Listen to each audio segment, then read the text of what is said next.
Okay, what do you got for me? Chances of you surviving are not good. Legion. Starring Parker Stevenson, Terry Farrell, Cory Feldman, Rick Springfield, and Troy Donahue. The movie begins in a military space prison as we see the execution of a prisoner. No! Execution chamber activated. Incineration has begun. Heat is in excess of 100 degrees, 300 degrees, 500 degrees. Incineration complete. That cool cigarette smoking man is Parker Stevenson.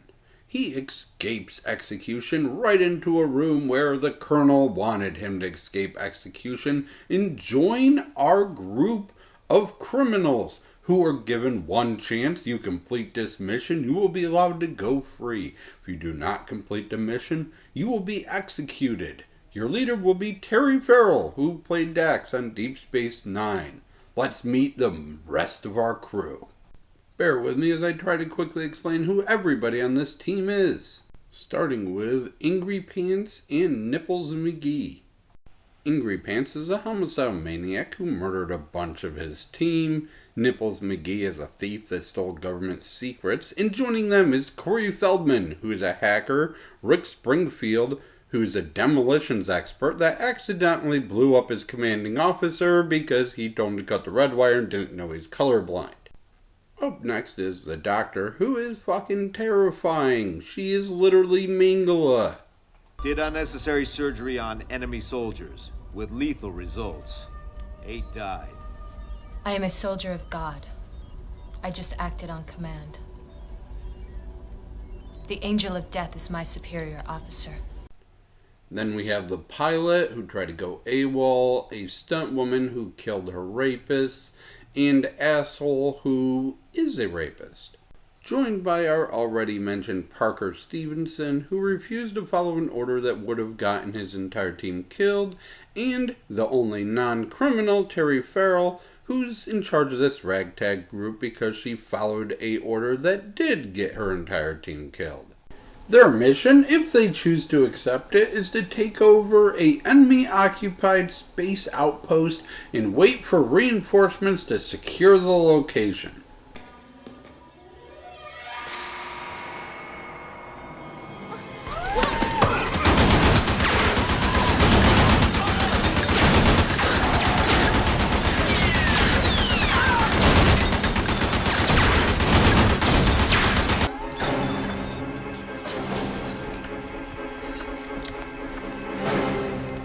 It turns out, despite a heated firefight, there isn't shit here. The gun was automated, and they've been shooting at air. Unable to find traces of anybody on the outpost, Cory Feldman hacks into the motion sensor and finds what turns out to be maggots in a shitload of dead bodies. Cue the doctor scaring the shit out of everybody again. Someone killed them one by one and piled them neatly here. Well, that's it. We did our part. Mission's over, right, Major? We took the base. That was our orders. We're done. Let's go. No, we're not. Not yet. To hell with What it. aren't you telling us? I can feel him. He is here. Whoever did this likes to kill. This mission's a bust. We must all pray. We must all get on our knees and ask for forgiveness. Spare us the sermon, St. Jones. Freaking fanatic. Parker Stevenson questions the orders of Terry Farrell, and we learn a little bit more about why she's in the situation she's in. She followed orders that got her entire crew killed from a general, but it turns out that general was mentally insane. So she's in a murky area of, yeah, she followed orders, she did what she was supposed to do, but they were insane orders and everybody died. Maybe she shouldn't have. So now she's leader of these assholes. Kidding me? Even someone as dumbass army stupid as you can sense a setup. If you won't take steps to protect the lives of your men, I will. Terry Farrell initially tries to have Parker Stevenson arrested for disobedience, But the entire crew turns on her when, ship full of fucking dead bodies. So she retakes control and gets everyone to agree, let's search the outpost in groups of 2. Parker Stevenson and Asshole are together, and Asshole almost immediately almost ODs. Should have swept the area clean. Doyle out.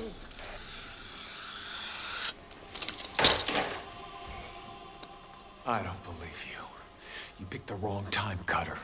Nipples McGee and Parker Stevenson are getting their fuck on, but are interrupted by Angry Pants and the Doctor, because Angry Pants wants to be the one to fuck Nipples McGee, and the Doctor's a religious psycho that thinks premarital sex is an abomination. Oh, come on, baby. It's been so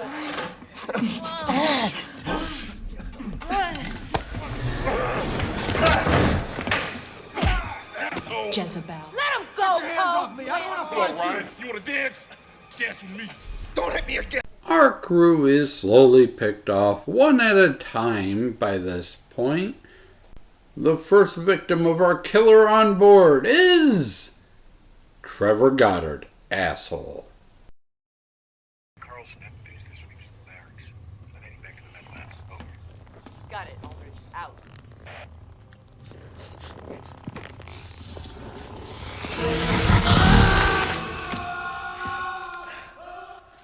Nipples McGee is initially excited when someone with killer vision enters her room, but oh no! They turn into a monster and kill her. Yes, baby. Come here. Don't be shy.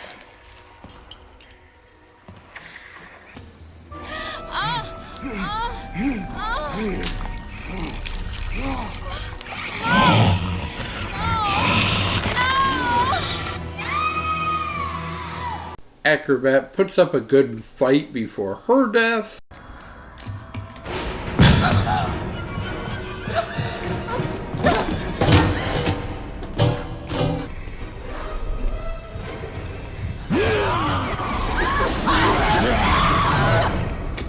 Parker Stevenson gets blown up exploring the escape pod.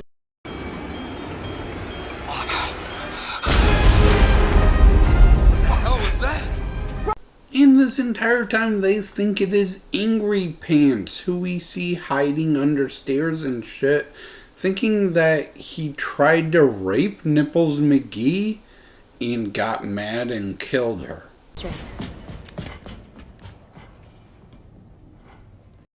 After the uneventful deaths of Doctor and Pilot, Cory Feldman's actually our only proper death, as he gets a death scene telling us a monster did it. Who was it? What was it? It was... Beast. It was man.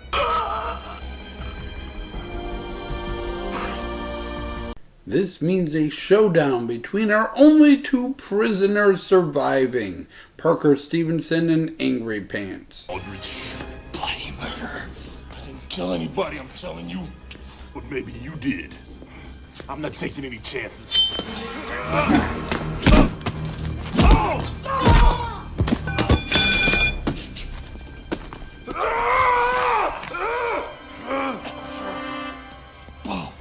Just tell me, you're the killer.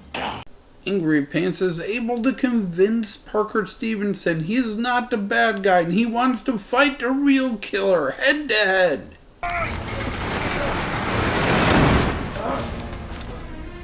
Let's dance, sucker. This is Mr. Poe's house.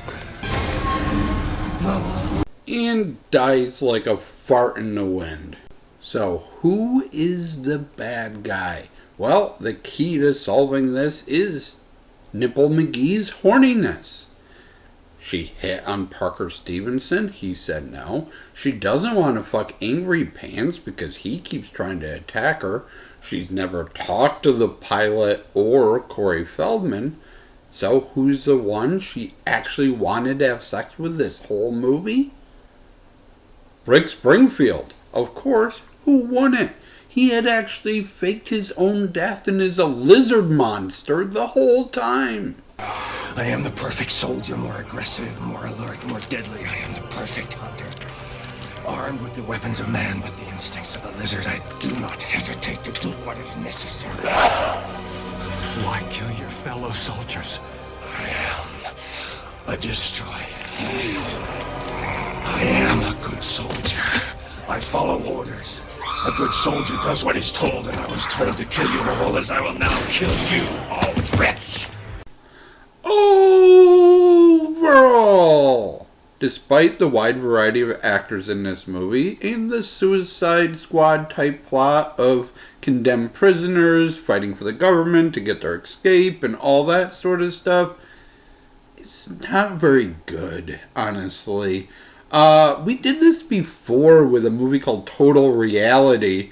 That was a time travel movie, but still, that one was more interesting. No, I'm not going to get into that movie because that movie makes no fucking sense. They're working for the bad guys in that movie, and I can't understand why we're rooting for our heroes to ruin the world. It makes no goddamn sense.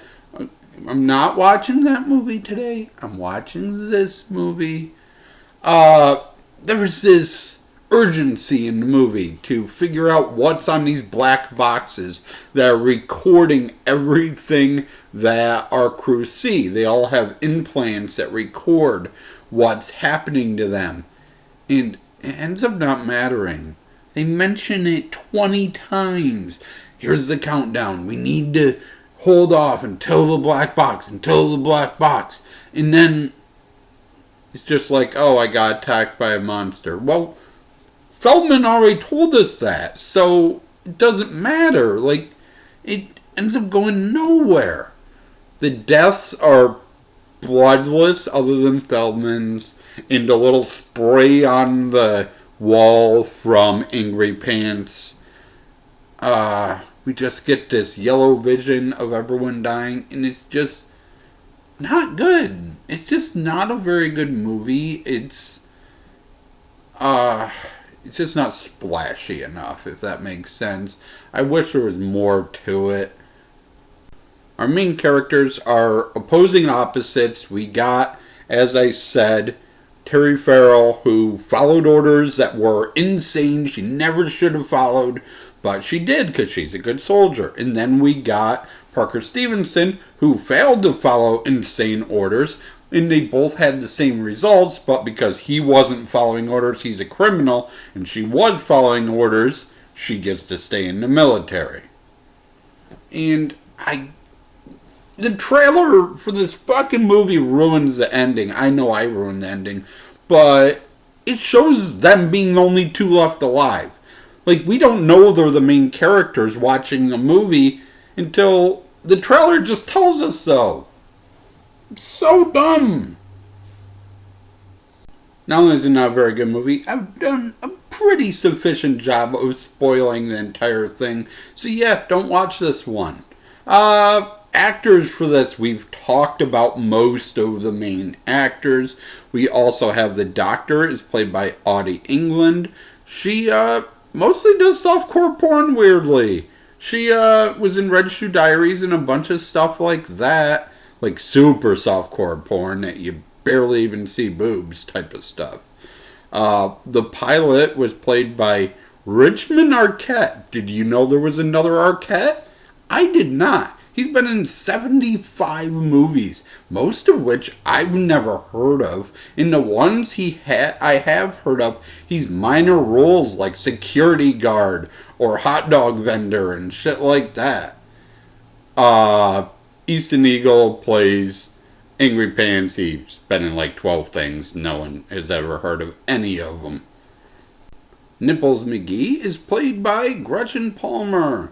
The only movie of note on her IMDb, along with being in Joe Schmo, this weird reality show from the 2000s, is Twa. It's Warwick from CSI hires a stripper to have threesome with him and his wife, and the stripper becomes obsessed with both of them. If you want to see that, I'd recommend Love Monster with Mariel Hemingway instead. Writer-director stuff. Director John Hess. He directed Excessive Force and Alligator 2, along with being a producer on American History X. This is written by Evan Spitopoulos. I can't pronounce his name. He did all the direct-to-video Disney sequels. Jungle Book 2, Tarzan 2, Cinderella 3, Peter Pan's Tinkerbell Adventure, Little Mermaid 3, stuff like that.